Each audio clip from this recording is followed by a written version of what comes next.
여러분 안녕하십니까. 생생매거진 오늘 박은정입니다. 대구시가 아동학대 예방주간을 맞아서 이번 주 토크 콘서트와 전시회, 캠페인 등 다양한 행사를 마련합니다.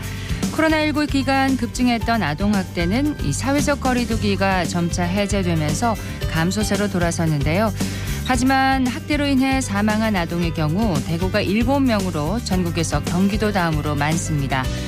아동복지 전문기관에서는 신고 의무자들을 대상으로 사례 교육과 신고 요령 등을 적극 교육하고 있지만 피해 아동 대부분이 주 양육자에게 다시 돌아가 피해 아동을 가해 부모로부터 분리하고 또 보호하는 당국의 절차가 허술하다는 지적도 나옵니다. 아동학대 예방을 위해서는 위기 상황에 있는 아동을 조기에 발견하는 것이 중요하다고들 하는데요. 시민의 높아진 관심만큼이나 피해 아동이 재학대 당하지 않도록 하는 보호 시스템 마련이 필요해 보입니다. 네, 생생매거진 오늘 화요일 순서 함께하고 계십니다. 시그널 음악이 좀 차질이 있었습니다. 여러분께 양해 말씀을 드리겠습니다. 자, 먼저 안동과 포항 울릉 연결해서 그곳 소식과 날씨 듣겠습니다. 안동입니다. 오늘 안동은 맑은 가운데 아침은 영하 3도, 영주는 영하 4도 등 대부분 지역이 어제보다 5도 이상 떨어졌습니다. 하지만 낮 최고 기온은 14도에서 19도 분포로 어제 같은 시각에 비해 대체로 2, 3도가량 높겠고 일교차가 15도 이상 큰 곳이 많겠습니다. 요즘 같은 날씨에 감기 걸리기 쉬운 만큼 건강 잘 챙기시길 바랍니다. 경북에서 두 번째로 예천군에서도 소 럼피스킨병 확진 사례가 나왔습니다. 예천군 호명면 한우사육 농장에서 럼피스킨 의심축 1마리와 동거축 4마리를 포함한 총 5마리에서 양성 반응이 나왔는데요. 지난 13일부터 방역당국은 확진된 소만 살처분하는 선별적 살처분 방식을 적용하고 있고 일부 위험지역은 기존처럼 일괄 살처분하고 있는 가운데 일단 예천에서 어제 확진된 소들은 오늘 오전에 살처분했습니다. 동시에 같은 축산의 나머지 소 62마리에 대해서는 현재 시료 채취 등 검사를 진행하고 있습니다.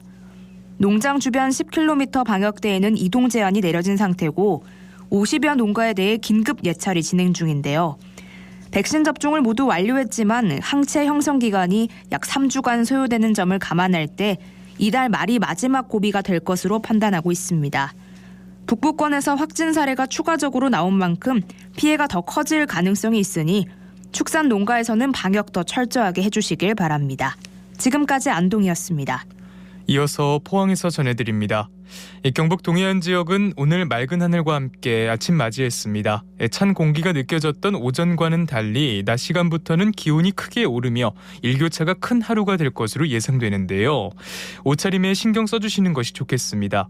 오늘 낮 최고 기온은 포항이 18도, 경주와 울진 19도, 영덕 17도로 어제보다 3에서 6도가량 오른 분포 보이겠습니다. 동해안 지역은 대기도 건조할 것으로 보여서 수분 섭취와 화재 예방에 신경 써주시면 좋겠습니다. 영덕군이 민선 8기 2차년도 공약사업 이행 점검을 위해 한국 매니페스토 실천본부에서 주관하는 2023년 영덕군 주민배심원단을 다음 달 14일까지 총 3회에 걸쳐 운영합니다. 주민배심원단은 민선 8기 1차년도에 확정된 공약실천 계획서를 토대로 공약사업의 진행 상황과 실천계획 조정, 아이디어 및 개선 방안 등에 대해 직접 심의하게 되는데요. 주민배심원은 지난 10월 만 19세 이상의 지역 거주자를 대상으로 유선전화 ARS 무작위 추첨을 통해 200명의 후보자를 1차 선발하고 참여 의사를 밝힌 주민을 대상으로 전화 면접을 거쳐 최종 35명을 선발했습니다. 이번 주민배심원단에는 다양한 연령층이 선발돼 군민의 목소리를 담아낼 수 있는 자리가 될 것으로 전망되고 있는데요. 영덕군 민선 8기 공약사업은 지역개발과 문화관광, 농수축산과 교육보건복지 부문 등 2,592억 원 규모입니다. 지금까지 포항이었습니다. 이어서 울릉입니다. 울릉도와 독도는 맑은 하늘 보이고 있습니다. 현재 기온은 어제보다 4.5도 높은 14.4도, 습도는 57%입니다. 동해중부 안쪽 먼바다에 남서에서 서풍이 불겠고 바다의 물결은 1에서 2m로 잔잔하게 일겠고요. 내일도 바다의 물결 계속해서 잔잔할 전망입니다. 오늘 여객선은 정상 운항합니다. 울릉군과 한국수자원공사 경북지역협력단이 울릉읍 저동과 도동 일원의 노후수도관 현대화 사업에 나섭니다. 지난 17일 울릉군에 따르면 이들 기관은 이달부터 지방상수도 현대화 사업 관망정비 공사를 시작해 사업 대상지인 도동과 저동의 노후관로 7.6km를 교체하는데 43억 원을 투입합니다. 울릉군은 사업이 내년에 완료되면 연간 36만 톤에 달하는 새는 물을 줄여 수돗물 생산 원가를 9억 원가량 아낄 수 있다고 기대했는데요. 한국수자원공사 경북지역협력단은 환경부 국고보조 사업인 울릉군 지방상수도 현대화 사업 일환으로 진행되는 이 사업 시행과 함께 공사 현장의 안정적인 관리를 위해 노력하겠다고 밝혔습니다. 지금까지 울릉이었습니다.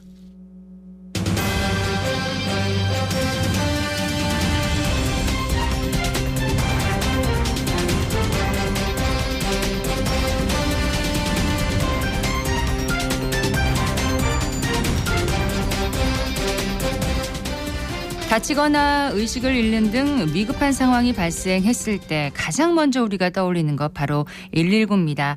대구에서만 매년 8만 명이 넘는 위급 환자들이 병원으로 이송되는데요. 얼마 전 응급 환자 이송 지연 개선 대책이 시행되면서 환자 이송이 지연되는 사례도 크게 줄었다고 합니다. 하지만 또 술에 취해서 119 구급대원을 폭행하는 사례도 꾸준하게 발생하고 있다고 합니다. 관련한 얘기들을 들어보도록 하겠습니다. 대구 소방안전본부 구급팀 주정희 소방경 전화로 연결돼 있습니다. 주 소방경님 안녕하십니까? 네, 안녕하세요. 예, 네. 응급환자 이송 지원 개선 지침 일명 응급실 뺑뺑이 개선 대책이라고 부르는데 이 내용을 먼저 좀 소개를 해 주십시오. 네, 지난 3월에 대구 북구에서 발생한 환자가 치료 가능한 응급실을 찾지 못해서 사망으로까지 이어진 사고가 있었습니다. 네. 그런 사고를 더 이상 이제 만들지 말자는 강력한 의지로 저희 소방과 대구시 그리고 대구의 지역응급의료센터 이상의 병원 의료진들이 함께 만든 대책입니다. 네. 이전까지는 환자 수용 여부를 우리 구급대원이 전화로 병원에 전화해서 건건히 다 문의를 했었습니다. 그런데 이번 대구 책임형 응급의료 대책은 초응급 환자가 발생했을 경우에 병상 수나 거리 같은 것을 좀 감안해서 우리 구급상황관리센터가 이송병원을 선정해서 통보하게 되면 우리 구급대와 이제 병원에서 무조건 환자를 이송하고 환자를 무조건 수용하도록 그렇게 정책을 만들었습니다. 네. 네네. 그러니까 병상 수나 거리 등 그러니까 지금 환자가 어디에 있는지와 상관이 그러니까 관련이 굉장히 깊어지네요. 네, 맞습니다. 예. 네. 그래서 이제 구급상황관리센터가 이송병원을 선정해서 이제 통보를 하면 네. 바로 이렇게 환자를 이송할 수 있는 건데 네, 맞습니다. 지금 뭐 환자 이송 지연이 크게 줄어드는 어떤 가시적인 성과가 나타나고 있다고 들었습니다. 구체적으로 어느 정도로 나아졌나요? 저희가 대책을 7월 24일부터 시행을 했었는데 그 전과 한번 비교 분석을 해봤습니다. 네. 그랬더니 10분 이상 소요된 사례 수가 응급 환자의 경우는 26% 감소했고 준응급 환자는 16% 감소되었습니다. 네. 이 이유가 응급 환자들을 복잡한 절차나 이런 것들이 없이 응급의료기관에서 우선적으로 수용을 해주고 응급 환자의 초동 이송과 진료 과정에서 소요됐던 그런 절차를 대폭 줄여서 네. 진료 수용 불가 상황을 예방해서 골든타임을 확보한 게 아닌가 생각이 듭니다. 자, 이러면은 현장에서 구급대원들이 체감하는 변화는 상당하겠는데요. 그것이 가장 큰 효과라고 생각이 듭니다. 이제 모든 환자 이송 시 병원마다 전화를 돌려서 문의를 했었는데 네. 하는 과정에서 우리 대원들이 좀 의료기관과의 갈등이 굉장히 좀 많았습니다. 그래서 마음을 많이 다치기도 했었는데 네. 이제는 병원 선정을 구급상황관리센터에서 전담을 해주고 있으니 대원들은 환자 상태 평가와 응급 처치에 전념할 수 있습니다. 그리고 현장에서 어떤 문제가 발생하면 대신 대응해주는 컨트롤 타워가 생겨서 네. 만족도가 아주 높아졌습니다. 그러니까 환자 돌보는 것만 신경을 쓰면 되는 거네요. 응급 그렇죠. 처치하고 예. 자, 그만큼 이 컨트롤 타워인 119 구급 상황 관리센터 역할이 더 중요해진 것 같습니다. 정말 네, 중요할 맞습니다. 것 같은데요. 네, 맞습니다. 예. 구급 신고가 전체 우리 현장 출동 신고의 한 70% 이상을 차지하고 있습니다. 네. 그래서 연간 한 14만 건 정도를 출동하고 있는데 이렇게 출동을 하는데도 우리가 인력 부족이나 이런 사유로 구급대원이 출동한 후에 전 과정을 관리해주는 컨트롤 타워가 사실상 없었었습니다. 이전에는 아예 없었던 건가요? 네, 아. 뭐 조금은 있었지만 완벽하게 다 이제 관리를 해주는 그런 부서가 없었습니다. 이제는 전담을 하는 거죠? 네, 그렇습니다. 네, 네. 그래서 이번 사고를 계기로 저희 소방에서는 119 구급 상황 관리센터의 인력을 대폭 증원했습니다. 12명에서 22명으로 증원해서 구급 지휘팀 역할을 수행하게 했습니다. 네. 그리고 구급차 순환율 향상을 위해서 단계별 경고제 등도 운영을 했습니다. 단계별 경고제는 뭔가요? 그거는 우리가 이제 구급 출동을 구급차가 몇 프로 정도 나가 있느냐에 따라서 네. 우리가 이제 다른 여타 구급차를 예비차까지 동원을 시켜서 구급차에 공백이 없도록 만드는 제도입니다. 네. 예, 그것을 운영하고 나서 우리 구급 컨트롤 타워의 역할도 굉장히 강해졌고 또 그것이 우리 현장의 구급대원이나 시민 여러분께도 아주 좋은 영향을 끼치는 결과가 됐던 게 아닌가.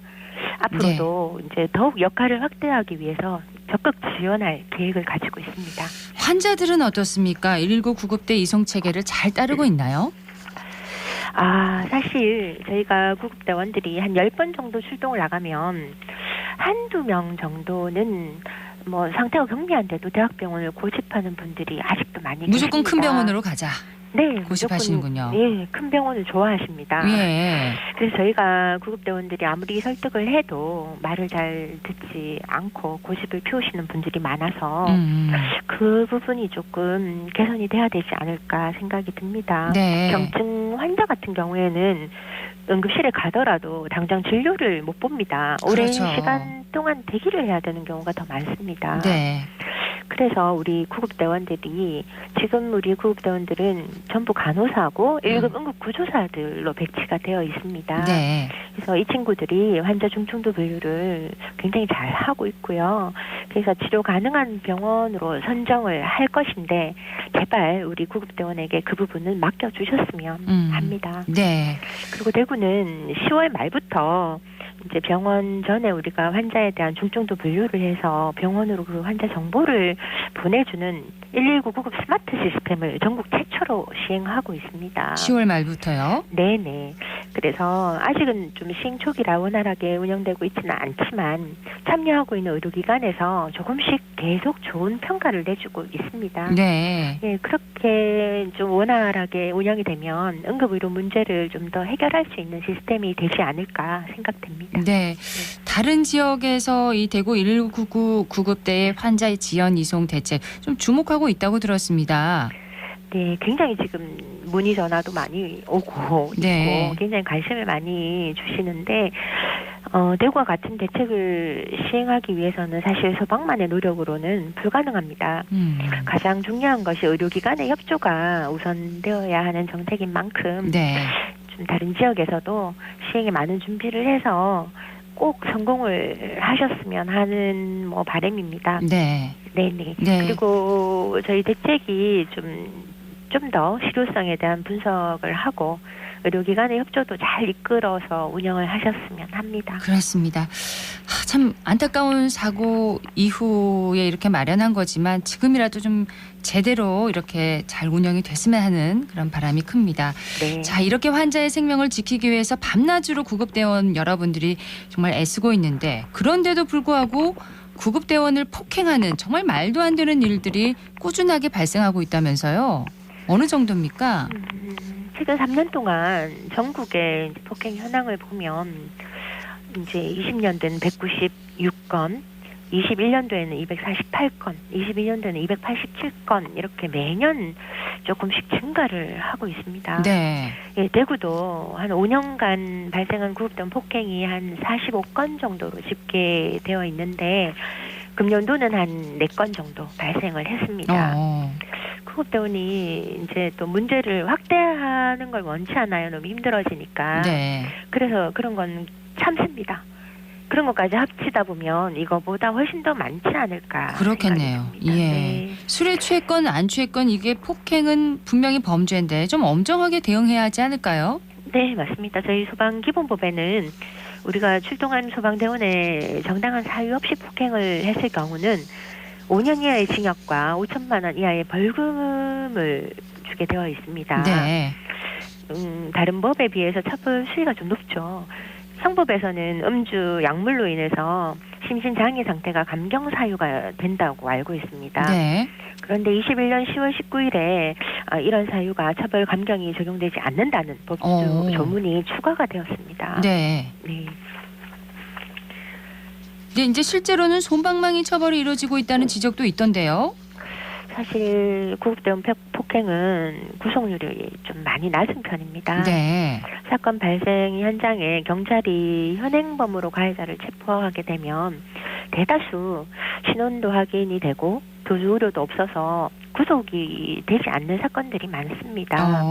그래서 저희 3년간 대구에서 내려진 처분 결과를 보면 벌금 3건, 기소유예 10건, 재판 중 13건 등 이렇게 결과가 내려졌습니다. 네. 실제 폭행 사건 하나로만 강한 처벌을 받는 경우는 많지가 않고 가해자들이 다른 형사 사건과 병합되어 있을 경우에 좀 무겁게 내려지는 경우가 있습니다. 네. 그래서 구급대원을 폭행한 가해자들은 대부분 생각보다는 가벼운 처분을 받고 대원들은 정신적 충격을 그렇겠네요. 너무 크게 받는, 상대적으로 너무 크게 받는 게 아닌가 하는 생각을 해봅니다. 자, 구급대원 여러분들의 스트레스와 트라우마도 좀 상당할 것 같은데, 자, 이렇게 폭행을 막고 피해를 예방하는 장치가 필요할 것 같습니다. 이 부분은 어떻게 이루어지고 있는지 궁금합니다. 대부분의 폭행이 예상치 못한 상황에서 갑자기 당하기 때문에 네. 대원들은 방어할 틈도 없이 그렇게 당해버리는 경우가 많습니다. 그래서 치아 손상을 당하거나 얼굴에 상처를 입거나 네. 여성 대원들의 경우 남성 주치자들로부터 성희롱을 당하는 경우도 있습니다. 그렇군요. 네, 그래서 정신적인 트라우마를 굉장히 많이 겪기도 합니다. 자, 연말이 다가오고 있는데요. 자, 시민들에게 좀 마지막으로 전하고 싶은 말씀이 있다면 한 말씀 해주세요.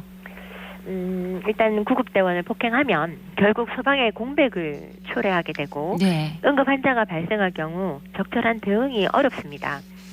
그래서 생명을 구하기 위해 출동한 우리 대원들을 폭행하는 일은 더 이상 발생하지 않기를 진심으로 바라고요. 네. 우리 대원들도 여러분들의 한 명의 이웃으로 생각을 해주시고 성숙한 시민 의식을 발휘해 주시기를 정말 당부드립니다. 네, 오늘 말씀 여기까지 듣겠습니다. 고맙습니다. 네, 감사합니다. 예, 대구 소방안전본부의 구급팀 주정희 소방경이었습니다.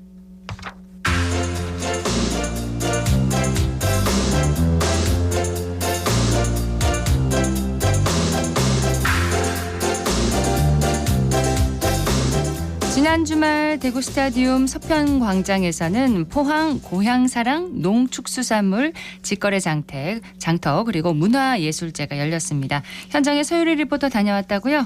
네, 이번 행사는 포항의 우수한 농축수산물을 알리고 포항과 지리적으로 가까운 대구 시민들에게 포항으로의 관광도 홍보하기 위해 열렸습니다. 구룡포 과메기, 포항초, 연이르부추 등 다양한 먹거리를 만날 수 있었고요. 네. 네, 기장 산딸기와 대추차 등은 시식도 가능해서 많은 시민들이 몰렸습니다. 현장 소리와 시민들의 이야기 들어보시죠. 과메기 너무 맛있어 보여요. 너무 싱싱해 보이고. 이거 얼마예요? 이건 10마리 15,000원. 그리고 야채 세트는 25,000원인데 2만원, 5,000원 할인해 드립니다. 그러면 야채하고 과메기하고 섞어서 세트로 주세요. 사장님, 포항에도 산딸기가 유명해요? 엄청 유명하죠. 장계산딸기 진짜 유명해요. 꿀 찍어서 지금 뿌리고 있으니까 이렇게 찍어서 드시면 맛있어요. 와, 꿀 찍어 먹으니까 진짜 맛있네요. 대구 수성구에 사는 천영자입니다. 고향 동생이 손자도 놓고 해서 미역을 좀 사줄까 싶어서 실은 온 거예요. 미역은 아직 구경만 하고 찜해놓고 온 상태고 오징어 그리고 골뱅이 도라지청 뭐 기타 등등 뭐 시식도 하고 좀 몇 가지 샀어요. 상품들이 신선해서 참 괜찮아요.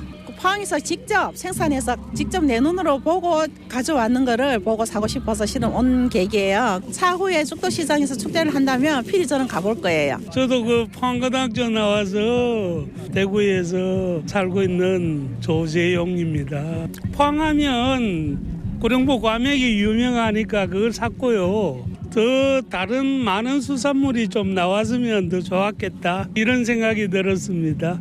포항이랑 대구가 같이 협업을 해서 많은 행사가 있었으면 좋겠습니다. 아우 과메기 먹고 싶네요. 그러니까요. 예. 또 시식 행사를 통해서 많은 분들이 맛도 보시고 이렇게 구매도 하셨을 것 같은데 서유리 리포터도 맛을 봤나요? 그럼요. 장기 산딸기 부스에서는 산딸기를 맛볼 수 있었는데 상큼하고 달달해서 정말 맛있었습니다. 또 아까 말씀하신 제철 과메기도 만나볼 수 있었는데 과메기가 유명한 음식이긴 하지만 또 호불호가 있는 음식이기도 하거든요. 네. 그런데 느끼하지 않고 적당히 꼬들꼬들해서 좋았고요. 손질된 채소와 함께 판매하는 구성도 있어서 인기가 많았습니다. 네, 또 이 행사가 직거래 장터와 문화예술제인 만큼 볼거리도 다양했거든요. 정태수 서예가는 한자로 1월 성신 4글자를 휘호했고요.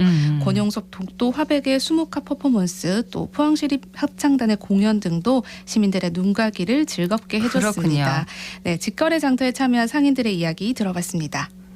일단 알이 크고 약간 검붉은색 그런 게 맛있는 산딸기. 이런 행사가 있어서 저희 유명한 포항 장기 산딸기 홍보할 수 있어서 좋고요. 이렇게 꿀 뿌려서 드시면 진짜 맛있어요. 포항에서 온 황보 순출입니다. 구룡포에서 유명한 거 아시죠? 과메기, 겨울하면 과메기. 청어 과메기랑 꽁치 과메기랑 가져왔어요. 간편하게 드실 수 있게 야채 세트 지금 25,000원인데 2만 원, 5,000원 할인해놨고요. 그리고 과메기는 소주 안주에도 좋고 오늘같이 추운 날 드시기에도 좋고 오메가3도 많이 들어있습니다.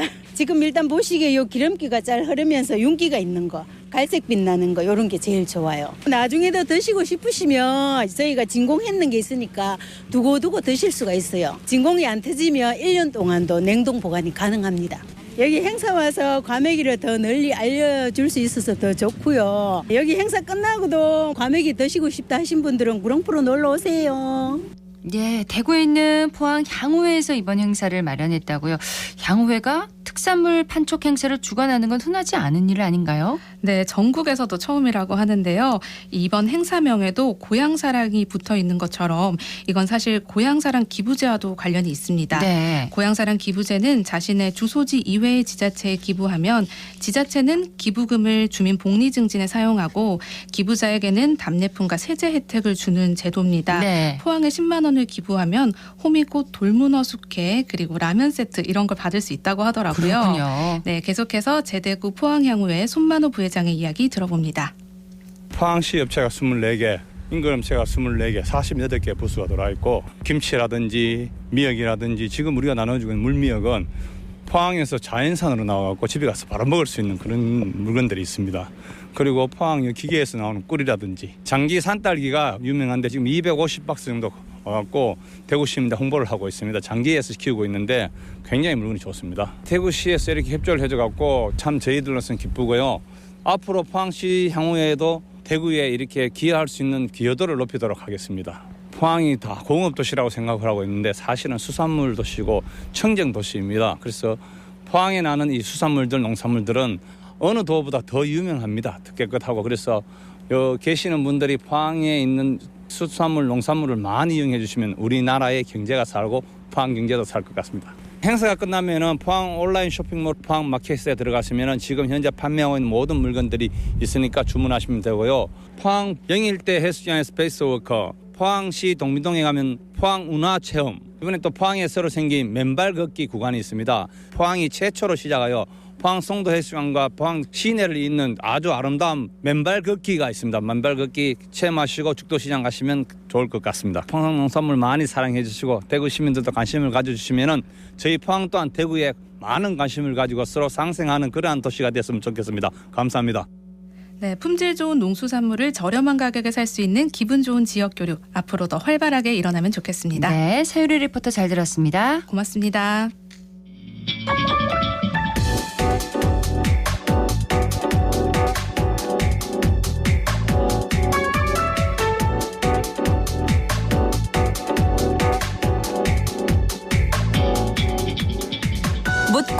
듣고 생각과 마음을 나누는 방송. 지금 여러분께서는 대구 경북을 보고 듣는 생생 매거진 오늘을 함께하고 계십니다.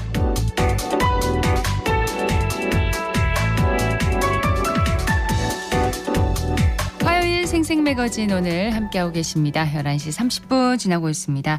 기자의 눈으로 지역의 현안과 이슈를 들여다봅니다. 매일신문의 구민수 기자와 함께합니다. 어서 오세요. 네, 안녕하세요. 자, 오늘 구민수 기자가 주목한 이슈는 뭔가요? 네, 대구시가 오는 12월 말쯤 버스와 지하철 등 대중교통 요금 인상 계획을 밝힌 뒤 첫 공개 토론 자리가 열렸습니다. 어떤 얘기들이 나왔는지 짚어보겠습니다. 네, 주민공청회죠. 시민공청회 지난주 열렸습니다. 네, 16일 대구문화예술회관 달구벌 홀에서 대중교통 요금 조정 시민공청회가 열렸는데요. 대구시는 시내버스와 도시철도의 적정 요금을 용역을 통해 살펴본 결과 현재 교통카드 기준 일반 성인 1,250원 요금을 최소 250원에서 최대 350원으로 20에서 28% 인상해야 한다는 조정안이 나왔다고 밝혔습니다. 네. 다만 어린이와 청소년 요금은 올해와 같은 수준으로 동결할 가닥입니다. 네, 대구시가 밝힌 요금 인상 이유부터 좀 짚어볼까요? 네, 크게 네 가지인데요. 우선 대구 지역 인구 감소로 인해 대중교통 이용객이 17.9% 감소했습니다. 이용객이 감소했다. 네, 2017년 일평균 이용객 수가 65만 3천 명이었는데요. 올해는 53만 6천 명으로 줄었습니다. 게다가 인건비와 유류비 같은 원가가 지속적으로 상승하고 있습니다.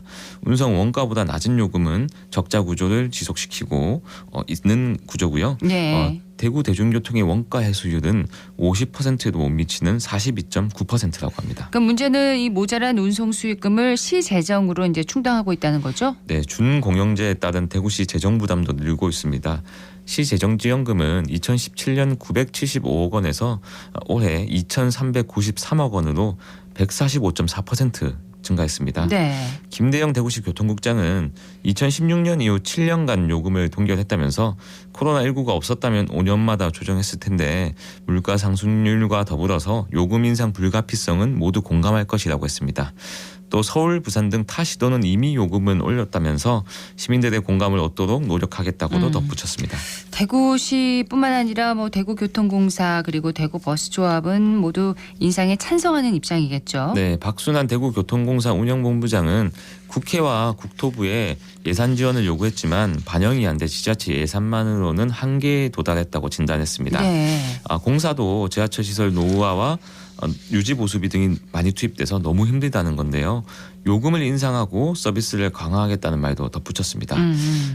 김경도 대구버스조합 이사장은 요금 인상은 늦었지만 그나마 올해라도 해서 다행이라는 입장이었고요. 네. 버스 준공영제 도입 후 시민 만족도는 이전 60%에서 85%로 올라서 상당히 우수한 편이라고도 했습니다.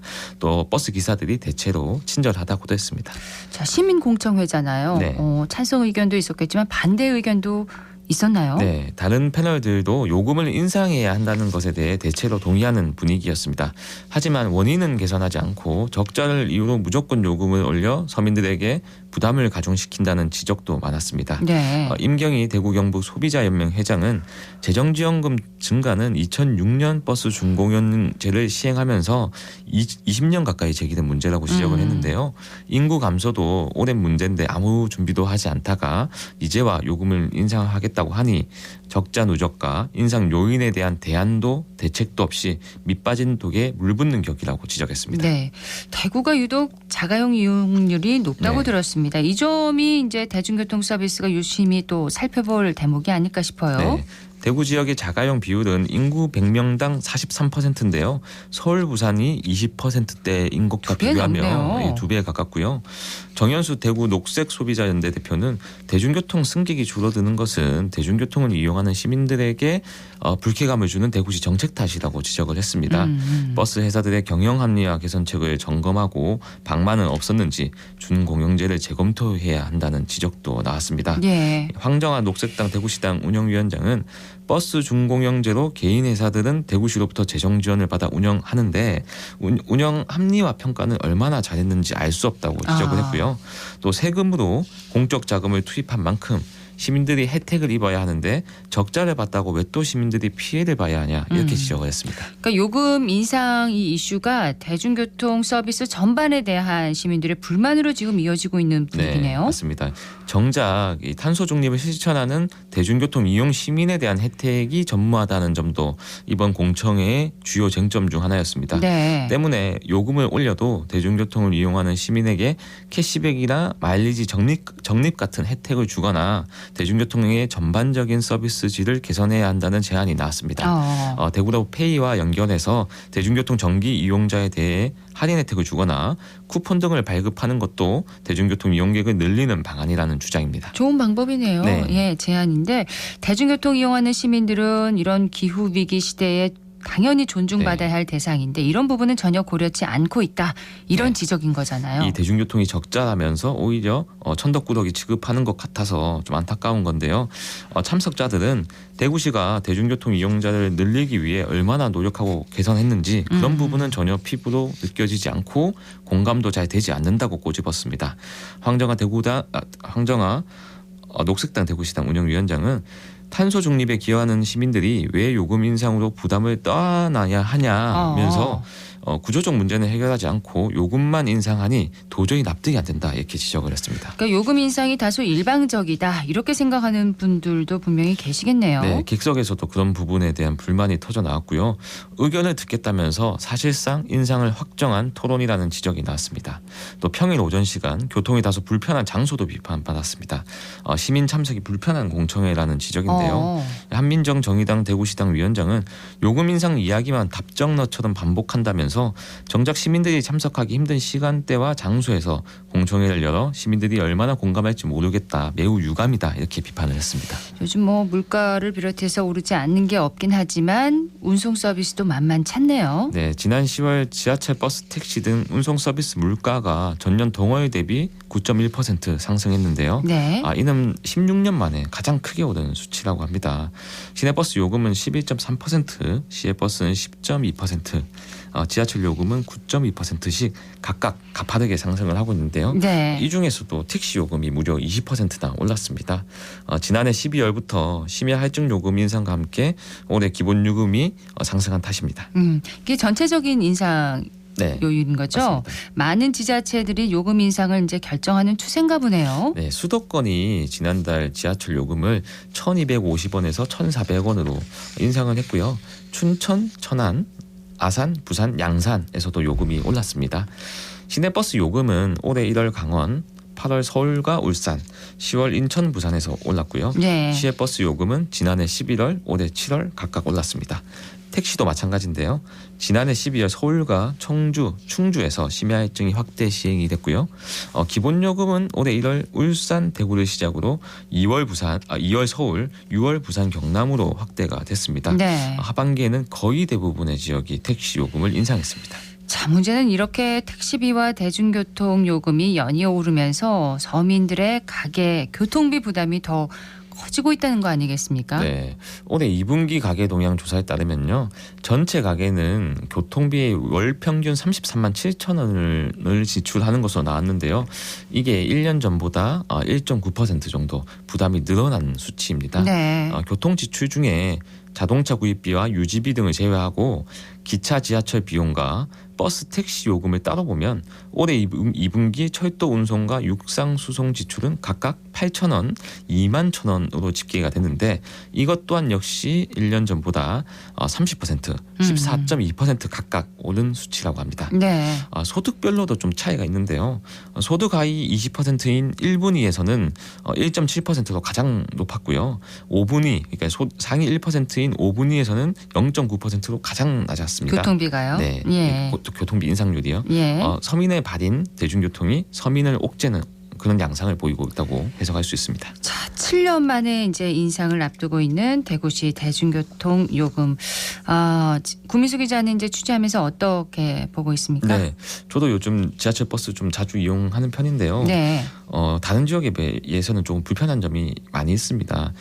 특히 서울과 부산 같은 경우에는 버스 전용 주행로 BRT라고 불리잖아요. 이미 다 도입이 됐고, 근데 반면에 대구는 그런 노력도 없고 이미 하나 있는 중앙로 버스 전용 지구도 해제를 최근에 했지 않습니까? 네. 그러니까 이런 부분에서는 개선이 필요합니다. 예, 대중교통 요금을 인상하는 것과 동시에 네. 대중교통을 이용하는 시민들을 위한 네.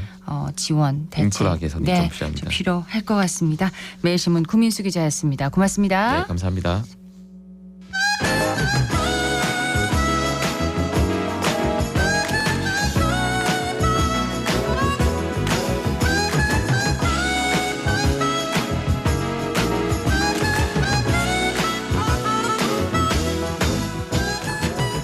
(11시 40분) 지났습니다. 집값 때문에 결혼을 포기하고 집이 있어도 대출을 갚느라 출산을 포기하고 우리 사회가 저출산이라는 심각한 위기 상황에 직면해 있습니다. 참 포기해야 하는 것이 너무 많네요. 네. 오늘 어쨌든 경제에서는 저출산을 극복하려는 정부의 부동산 정책에 대해서 알아보도록 하겠습니다. 대구 경북 부동산 분석학회 송원배 이사 나오셨습니다. 어서 오십시오. 네, 안녕하세요. 저출산이 심각하다 이런 얘기 참 많이 하는데 이러다가 대한민국이 소멸하는 것이 아닌가 이렇게 걱정들을 하세요. 지금 얼마나 심각한가요? 네, 우리가 지금부터 50년 전에는 한 해에 출생아 수가 100만 명이 넘었고요. 그런데 지난해 우리나라 출생아 수는 24만 9천 명으로 이 4분의 1로 줄어들었습니다. 이야. 네, 그런데 출생아 수가 매년 심각하게 급감하고 있는 게 이제 더 그러니까요. 문제죠.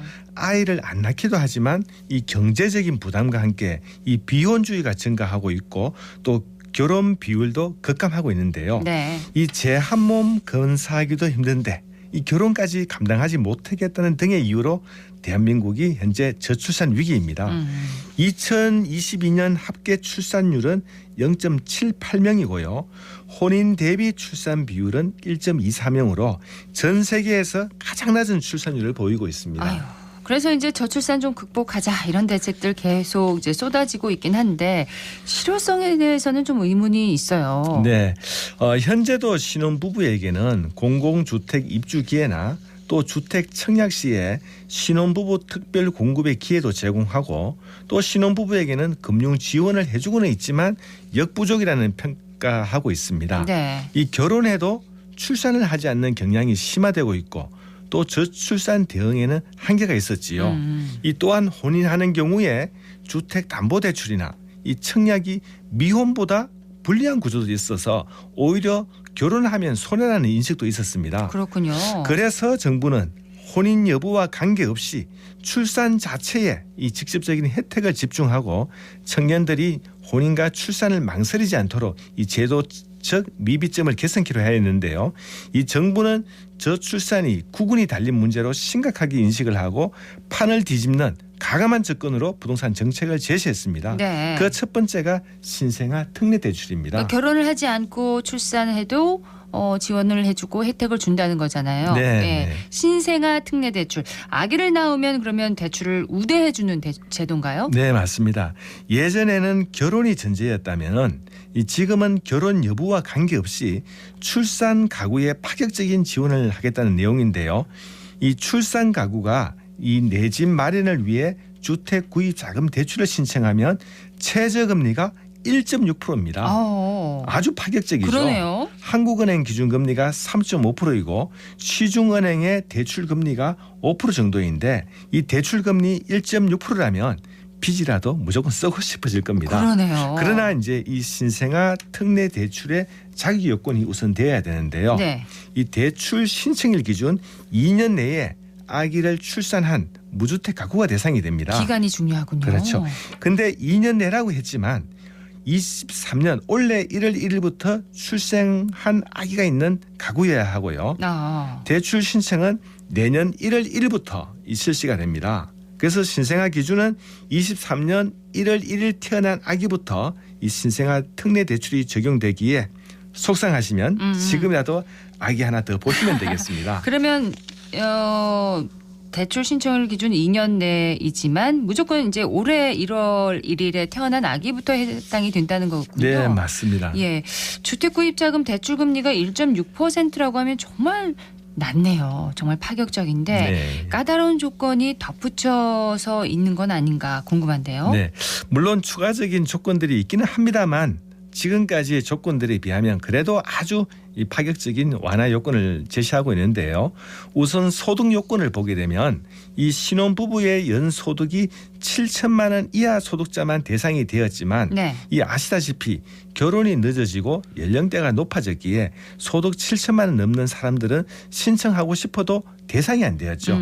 그래서 이번에 정부는 이 신생아 특례 대출의 소득 기준을 1억 3천만 원까지 확대 적용했습니다. 이 자영업자나 전문직 고소득자가 아니라면 대부분 혜택을 볼 것으로 보이고요. 네. 또한 주택 가격이 현재 6억 원 이하에만 적용되던 것이 9억 원까지 확대가 되었는데요. 이 서울 수도권에서는 6억 원 이하에만 적용되기에 많은 아쉬움이 있었는데 이 주택이 9억 원까지 확대되면서 신혼부부들이 반기고 있습니다. 네. 그리고 이제 또한 대출 한도도 과거에는 6억에서 4억 대출이 됐다면 이제 5억까지 증액하였고요. 더 반가운 소식은 특례 대출 후에 추가 출산 시에 신생아 한 명당 0.2%의 추가 금리 인하를 제공하고 있고요. 더 큰 혜택이 있습니다. 1.6%의 저금리를 5년간만 받는 혜택에서 네. 추가로 자녀 한 명이 증가하면 특례 금리로 5년 연장되고 3자녀까지 늘어나면 최장 15년까지 1.6%의 특례 대출 금리를 적용받을 수 있겠습니다. 정말 아이를 많이 낳으라고 장려하는 그런 제도인 것 같습니다. 특별하게 출산에 맞춰져 있습니다. 예, 정부에서 저출산을 극복하기 위해서 정말 출산에 중점을 둔 듯한 그런 제도인데 1.6%의 대출 금리는 정말 솔깃하긴 하네요. 네, 이 상세한 적용 금리와 지원 대상 등의 세부 지원 조건은 내년 1월 1일 이전에 이제 나올 듯하고요. 우리가 제가 최저금리라고 했습니다마는 1구간은 1.6%에서 2.7% 금리 구간이 있고 또 2구간은 2.7에서 3.3%의 금리로 나눠집니다. 이 구간은 어떻게 나눠지는 건가요? 이게 이제 우리가 1월 1일 실시되기 이전에 예. 좀 더 세부적으로 나올 예정입니다. 그리고 정부는 결혼 여부도 묻지 않고 이 출산한 자녀의 중점을 둔 만큼 저출산 극복을 위해 파격적인 조건이 이제 되겠죠. 예, 이제 주택을 사는 경우는 이렇고 주택을 사지 않고 전세자금 대출을 받는 경우도 있잖아요. 이런 네. 경우도 이제 혜택을 줍니까? 네, 물론 있습니다. 이것도 이제 주택 구입 자금 대출과 조금 비슷한데요. 매나 대출 신청일 기준 2년 내에 출산한 무주택 가구가 대상이 되고 단 자녀는 23년 출생부터 적용이 됩니다. 그리고 주택 구입 자금 대출과 마찬가지로 소득 요건이 2배 이상 상향되어서 요거는 소득 6천만 원에서 1억 3천만 원까지 이제 확대되었고요. 부부 합계인 거죠? 그렇죠. 전세 보증금이 수도권은 5억, 지방은 4억 이하가 대출되며 대출 한도는 3억까지 가능합니다. 그런데 네. 무엇보다 또 적용 금리가 궁금하실 궁금합니다. 텐데요. 이 주택 구입 자금 대출보다도 더 저렴해야겠죠. 전세니까. 그렇죠. 최저 1.1%부터 적용이 되고요. 특례 금리의 적용 기간은 임대차 보호법상의 기간이 4년 기한이고 신생아 한 명당 0.2%의 추가 금리 인하 혜택을 제공해서 특례 금리 4년이 연장돼서 3자녀일 경우에는 최장 12년까지 특례 금리 혜택을 받을 수 있겠습니다. 그렇군요. 자, 저출산 극복을 위해서 출산 가구에게 주택 구입 자금 대출을 해주고 또 전세 자금 대출을 초저금리로 빌려준다 이런 정책인데 기대를 좀 해보겠습니다. 네, 내년 1월 1일부터 이제 시행이 본격적으로 되는 거네요. 네, 맞습니다. 또 정부가 출산 가구에 주택 공급 기회를 확대 적용한다는 얘기도 있습니다. 네, 이 정부는 이제 공공 분양 신생아 특별 공급을 신설했는데요. 이 혼인 가구를 중심으로 한 신혼부부 특별 공급과 달리 혼인 여부와 관계없이 자녀 출산 시 공공 분양 아파트 뉴홈에 이제 특별 공급키로 했는데요. 대상자는 입주자 모집 공고일로부터 2년 이내 임신 출산이 증명되는 경우에 특별 공급 자격을 부여합니다. 네. 이 공급 물량은 연간 3만 호 공급을 예상하고 있고요. 또한 이제 민간 아파트 분양 시에도 우선 공급을 신설했는데요.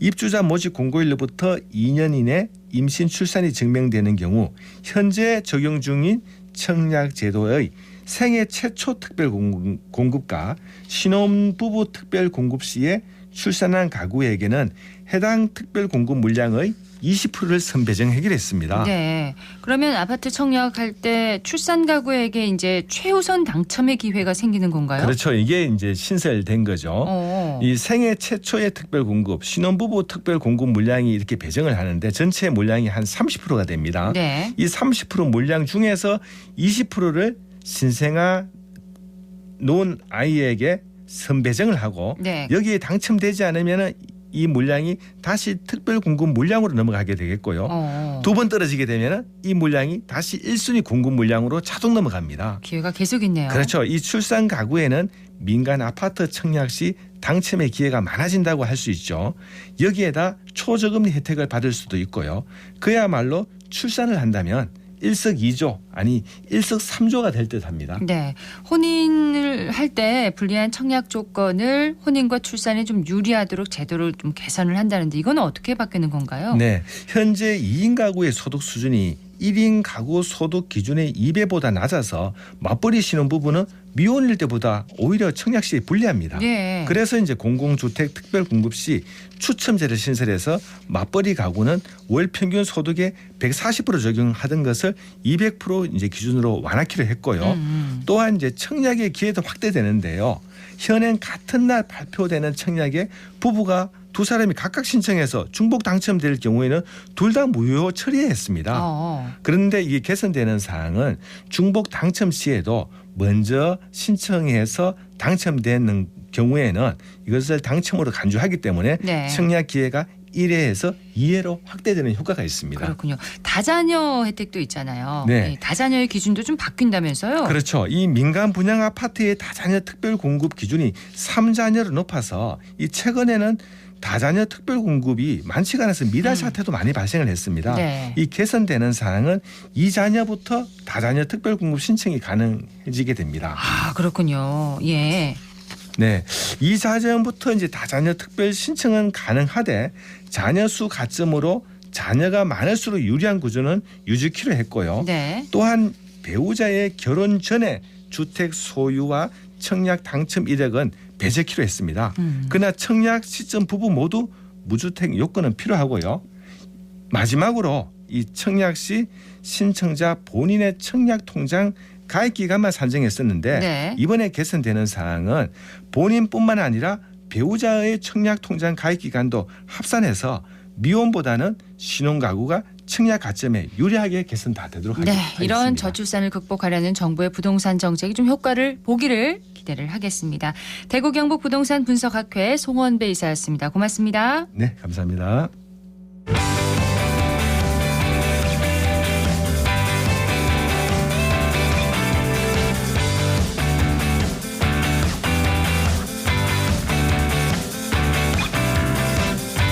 클릭 정보 클릭.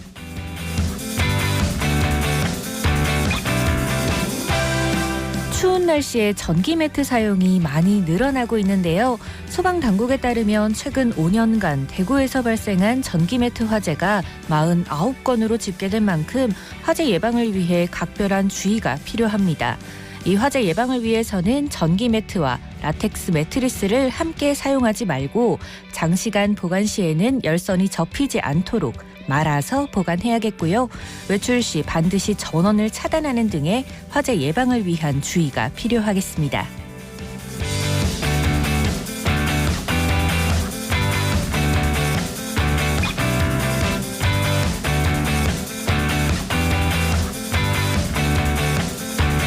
조선시대의 경상 가명을 수호한 대구 읍성이 미디어 아트로 재현됩니다. 내년 3월 초 중구 남성로 양령시 골목 내 들어설 방방골목 문화장터 거점 공간 2층에 조성될 영상관에서는 읍성의 역사를 담은 영상물 상영하는 전시실과 성곽을 체험할 수 있는 야외 테라스로 구성되는데요. 대구 시민들과 관광객이 대구의 역사와 문화를 쉽게 이해할 수 있도록 알차게 구성되길 바랍니다.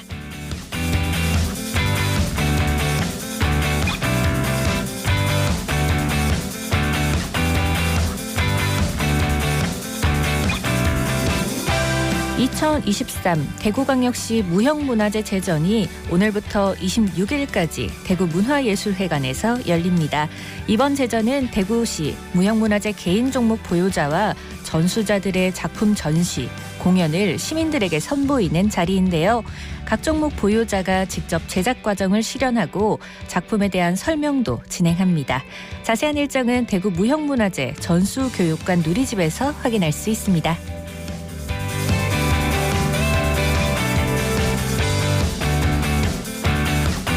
일제강점기 사용되던 폐철도를 문화공간으로 변모해 대구 시민들의 오랜 사랑을 받아온 아양 기찻길이 다음 달부터 TK 신공항 후적지 홍보관으로 활용됩니다.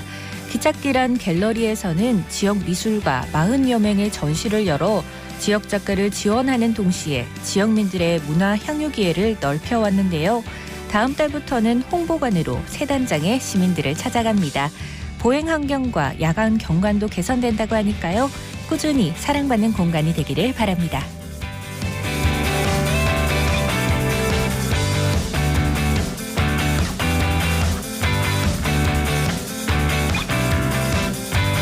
날씨가 추워지면서 입던 옷 보관을 위해 드라이 클리닝을 맡기는 분들이 많으실 텐데요.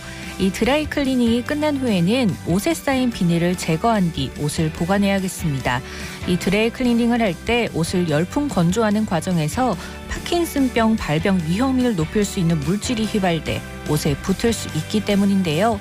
드라이 클리닝한 옷은 비닐은 바로 버리고 3시간에서 4시간 정도 통풍시키는 것이 좋다고 합니다. 지금까지 클릭정보 클립 윤가영이었습니다.